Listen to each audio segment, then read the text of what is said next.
What's good? It's Tripp Shelton. I'm sure most of y'all know me by now.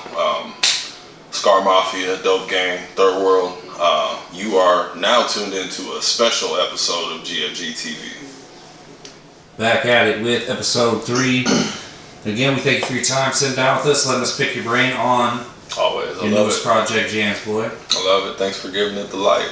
Yes, sir. We will kick back into 12. If you want to hear about track 1 through 11, make sure you tune into episode 1 and 2. Track 12, I Ain't Proud. You went very deep into some detail into this album. This track specifically. You really, my jaw was kind of on the floor when you started going through some of the things that you Niggas going to jail. Niggas going to jail. Yeah. Some of the things that you were speaking about, I'm like, this man is letting it fly. Where did you want to start with this track? And when you started it, did it go where you thought it was gonna go? Okay, so this is That's a good question. This track is an amalgamation of amalgamation. Say that one more time. It's an amalgamation. It's an amalgamation. It's kind you know of what that mean? It's a group or concentration. Yeah, it's a mashup of multiple stories that have kind of. I had to tell them all in one and combine things for the sake of the artwork. The situation wasn't over the New Orleans niggas that came to town acting a fool, but we did have a situation with the New Orleans niggas. Right. But basically, there was a situation where there was a scuffle, and I had pulled out, and I thought that I had shot someone, but I didn't. Yeah. No one was harmed, nothing hit. I thought that I had. Don't backtrack now, nigga. Don't backtrack now. But I'm just playing. No, but at the beginning of the next track, the first words is nobody died. Absolutely. Thank God. Absolutely. I thought that I had derailed my life at that point, but nothing came of it. All good. But yeah, it was just a moment where I knew I was. It was what the fuck are you doing? You're out here on some real hot shit. Yeah, you're out here doing this shit to prove this shit to niggas who don't even fuck about you. Right, what are you doing? You about to throw it all away. And I've almost thrown it away multiple times. It was so fucking dumb. And that was the low point of alright nigga, you're doing entirely too fucking much. This could have been it at 17. What are you doing? But like I said, it's an amalgamation. There's so many, everyone's got that story about going too far, or somebody caught a body, or someone almost caught a body, or shit like that. So that was just kind of my cobbled together version of that.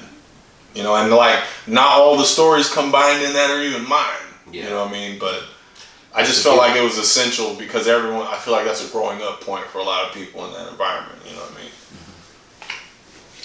I Ain't Proud. That's one of my favorites on the album as well. That beat is fucking raw as fuck.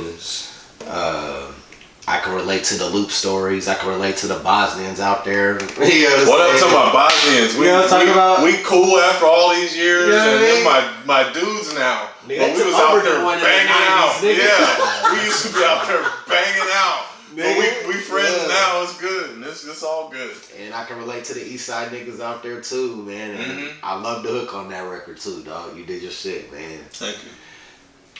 Where the Road Splits. What sample is that on the instrumental? And I feel like that's an MOP type anthem. You know what I'm saying? Oh man, I'm starting to feel like that. I have to ask. I believe that's Joe's beat, JG the Beast. I had to ask him what that sample is. But that's that song's about my last chance to make a right decision. I was an extreme fuck up in high school. Yeah. But I still got a scholarship offer, and that's in the song. And I went with it, and I still found a way to fuck that up. You know what I mean? That was my last chance to okay, you can leave all this shit behind, and we can go in a positive direction. And I got there, and I wasn't ready for the opportunity. I was ready for it as an athlete. I was not ready to shake all the street out of me and go conduct myself like a student and like a young adult. And I went up there fucking up. And even when I got kicked out of school, I was already on fucking triple, double, quadruple probation with the school for having a couple other violent incidents. It's just like the opportunity was there, and I was too fucking dumb to grab it. You know what I mean? Like, I could have had a good life. Like, all my niggas who stuck with football have a job in football. That don't mean that they're playing in the NFL. I got friends who are coaches. I got friends who are agents. I got friends who... You seem like you would enjoy that shit. I love it. You seem like you would enjoy that. I went way so far off the course, and the niggas stayed on it, and good for them. I got friends who help high school kids with their recruitments to college. That's awesome, dog. You would seem like you would love that type of shit. All that, you know what I'm saying? I would. I just veered so far off the fucking path because I was stupid. You know what I mean? I hear you. So yeah, I just I had opportunity come to me, and then I fucking fucked it up. And that's basically what that track is about. How you feel about it, Bored Dad? The road splits almost seemed like you felt like part of yourself and the options you had like died in that song. Like you were burying the possibilities of what could have been. Yep. And it felt like we were being finite with where you'd been, in that sense. Like this is where my path is now. I had a chance to be a really good story, and I went to college acting like the same nigga who was running around Cleveland, and I didn't deserve that opportunity at that time, and I did not get to have it because of my own decision making, So that leading into 14, Highway Boy. Mm-hmm. They're wilding out. Yeah, tripping. You're just tripping. You're just letting it hang. You're doing everything. Kicked out of school. Trip on that gangster shit, nigga. Football dreams is up in smoke, and I'm the transporter at that point. Now I want to be clear, like I probably never said the word hustler. Like, I'm not a hustler. I don't like talking to people. I don't like, I don't have no game. Like, nothing like, I don't have no game. No game. Don't say that out loud, man. Like, in no sense of the word. You got like, game, nigga. I'm not a swindler. I'm not a slick talker. I'm not nothing, dog. So selling drugs was not for me. Like, I sold some weed and made some money off of it, but weed sells itself. You knock on my door, I ask you how much you want, I fucking give it to you. I'm smart with my math. Like I said, I ain't got no game, nigga. I'm creative with how I bag up. I might, but so I don't know, man. I got in way over my fucking head, and I started transporting for other people, and the shit just became like a challenge. It was, I ain't have sports no more because I'm a fuck up. Well, it's my sport now. I'll be the greatest transporter in the history of this nigga going to jail drug for dealing. trafficking. You know what I mean? Like, Talking about you looking like in some khakis and dressing out. Bro, I'm talking about when I be rolling, man, I would try my best. First of all, nobody's riding with me. Because the first time I tried to make a run, a nigga got in the car with me and lit up a blunt. I said, get the fuck out. That's not what we doing. Like, we're not drawing no attention to ourselves. I'm doing a pre-trip inspection like a semi-driver. All the lights is working. Everything's in order. I got all my papers, everything. I'm not trying to get pulled over. If I do get pulled over, I want to have everything they want right there, right now. We ain't trying to have no issues. We trying to have a clean fucking ride. Like, you can't roll with certain niggas because they don't take it seriously. So I don't. I never did, you know what I'm saying?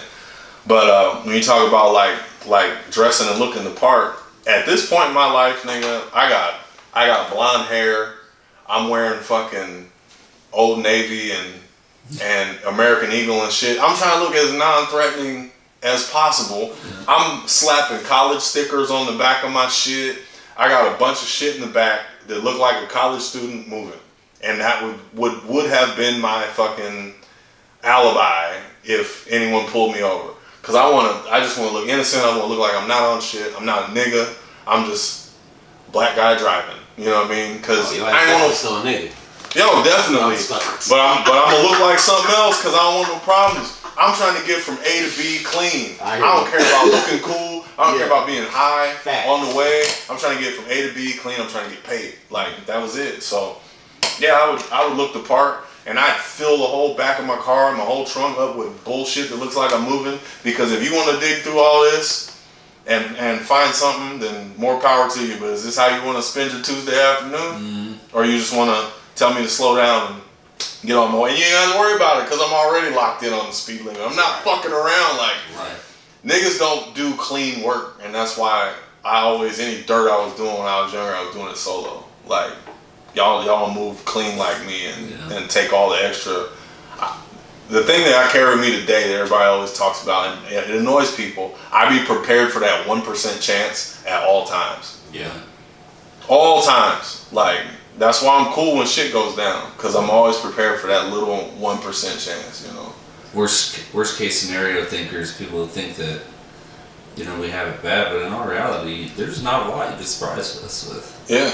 Not a lot you could surprise us with. I don't get caught off guard. If you do surprise me, then go you, because motherfucker, I'm not surprised very often. Yeah. I got punched in the middle of a supermarket, and my daughter watched all this happen. My 11-year-old daughter watched all this happen. She goes, "Dad, I don't even think your eyes closed." Yeah.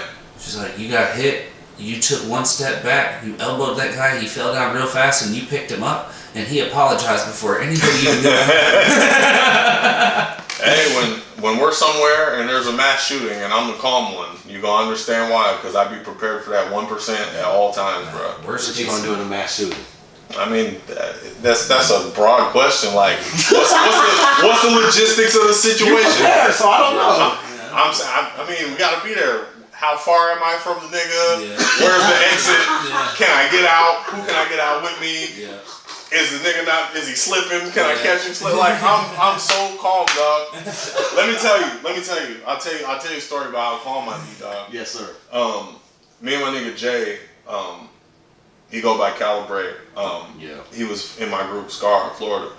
We was coming back up from Miami to Sarasota, and we was on I-75. They call that shit Alligator Alley. And I'm driving, and we going about 90. And the Camry blew a fucking rear tire. And we start fishtailing all over Alligator Alley. Now, mind you, there's swamp on both sides of this shit. We fishtailing, I'm losing it. And my nigga Jay is freaking out, cuz. I'm like, I got it. I remember I'm tapping this, I'm like, I got it. And the car's tipping up on two wheels, trying to flip over. I'm just like, no, I got it. That's how I be when shit be going down. It's like everything just goes like, I don't know if y'all fuck with the X-Men, but you ever seen that Quicksilver scene where they go in the back of that kitchen and he's so fast that everything's just in slow motion. Yeah. And they shooting at him and he just walking around pushing the bullets out the way and shit, you know what I mean? And he just, like, that's how it be in crisis for me because I be so prepared and I be thinking about everything.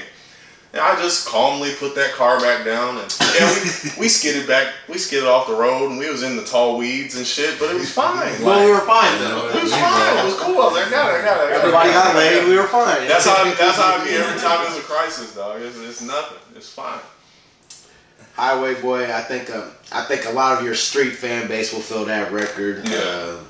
I learned a lot about you through that song as well, and I definitely enjoyed it. There we go. So, Neverland. This is one track that I've listened to 2 or 3 times. It comes up to me that you were trying to close out a book or something. Mm-hmm. You were trying to bury it. You know, like this wasn't just you stating this stuff so that it could live. You were trying to find a way to put this stuff away. Yep. And I say, it is a very fitting outro for the album too. I gathered that when I heard that shit as well. Yeah. So I heard the track when we were only maybe a couple songs into this album, and I knew immediately that was going to be the last track on the album. Now, the hook is not only sung but written by Vern's daughter. Okay. Who's like 12, bro. She wrote that off her brain and sang that shit.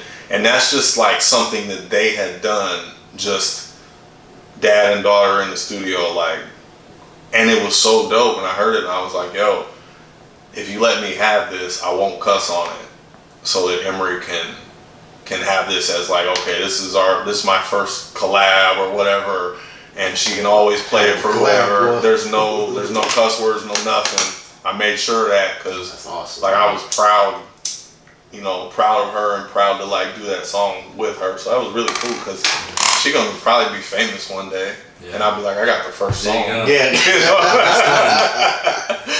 But I wanted that to be the close because that's usually where I start my story on my other albums. It's like no one ever hears much about before like my first kid was born, and my daughter Bree, my oldest. She's not more special than the other kids to me, but she's the one that saved my life. Like, I had to stop the bullshit because now someone was going to be dependent on me. And from the minute that I spent time with her for the first time, because me and her mom were kind of beefing, like, during the pregnancy. And her mom didn't even tell me she was born until the 4th day. And, I went to meet her then, and I still, in my mind, I was just like, man, I'm just going to be a baby daddy. I'm just going to go to Florida. We're going to get this music popping. I'll send money home, and, I'll see her when I come back. And I remember her mom had to work one time. She was like, yo, you got to watch Bree. I got to go to work. And I remember she was freaking out, and I didn't know what to do. She's crying and screaming. And I remember I just picked her up and she calmed down. And I'm just holding her and I'm looking at her and she's looking at me. And I remember I looked at the ceiling. I looked back at her. I looked at the ceiling like, man, I ain't fucking going to Florida. And I didn't go. And everything that I've done since then has been for my kids. I've always prioritized them. I don't say this in a bitter way at all. But like, I've still had a lot of opportunities to go somewhere musically, but I'm not willing to do what other niggas do. Like dudes have abandoned kids to go chase dreams, like dudes that weren't even that good. You haven't. Yeah, I haven't. I'm never putting. Let me ask you: is that a good thing about yourself? What, like the selflessness or the sense of duty? Just being there for your kids and doing everything that you I see what you're doing. I see what you're doing. All right. That's a good thing. That's a good thing. Okay, go ahead. Yeah, no. My kids will always come first. They always have. It hurt to turn down tours and things like that. But, if I had chosen my partners differently, I might have somebody at home that could hold it down and I could trust them to hold it down while I go. But I didn't, so... Like, I don't have any bitterness about how I've ended up musically, As long as I've put music out into the atmosphere, it can always be found. I know somebody's going to find it 30 years ago and be like, why wasn't this guy famous? And that's enough for me. Oh, yeah. That's fine. I'm cool with it. You that guy, dog. You that guy, man. Hey, you arguably the GOAT. And that's how I always sit, fool. I appreciate those words, everything, nigga. And I mean it. I don't just tell everybody that, nigga. You that nigga, dog. I appreciate it, man. That's what that same statement about 5 years ago. Maybe 7 years ago. I don't know how long I've known. I think it's been like since 15 or something like that. I'm gonna keep piling on. I got more shit coming. It just keeps growing, man. So, I realized that we got through all the records. We didn't give the producers proper credit. So let's just run through the titles real quick, and you tell us who produced them.